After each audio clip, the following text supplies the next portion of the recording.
وہ ابھی اس کی وہ آیا تھا, وہ کیا نام ہے, وقار زکا نہیں ہے, وقار زکا, اس کی کوئی چھوٹے سے شارٹ کلپ چل رہا تھا. اس سے کسی نے پوچھا آپ شادی کرتے ہو؟ اس نے کہا نہ میری بیوی ہے نہ گرل فرینڈ ہے, بچہ پیدا کرو اسکول میں داخل کرو تو اسکول والوں کی الگ سے کمپلینز آنا شروع ہو جاتی ہیں کہ تمہارا بچہ ہے تو اتنی مصیبت ہے بچے پالنے میں.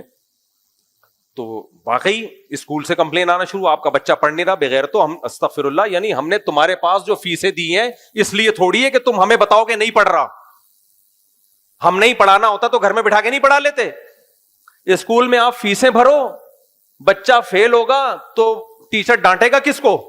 ماں باپ کو, کہ تم نگرانی نہیں کر رہے تھے, تم پڑھا نہیں رہے تھے. تو تم کیا کر رہے تھے بھائی؟ نہیں آ رہی میرا خیال ہے بات. آپ کا بچہ ہوم ورک نہیں کرتا, آپ کا بچہ پڑھائی پہ توجہ نہیں دے رہا, تو کم وقتوں تمہارے پاس 6 گھنٹے ہم نے بٹھایا اس لیے کہ تم توجہ دلاؤ اس کی.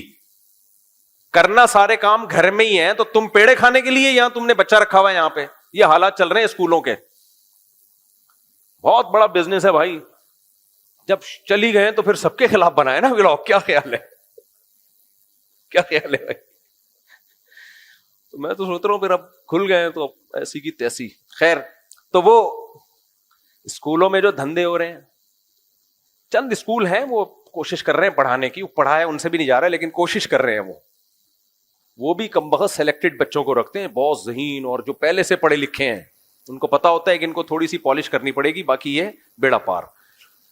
آپ کیا کر, مدارس کی یہ خوبی ہے, قوم کے پست ترین بچوں کو لے کے اس پہ محنت کرتے ہیں. یہ دینی مدارس کی بہرحال ایک خوبی ہے, پست ترین لوگوں کو ہیرا بنا کے نکالتے ہیں.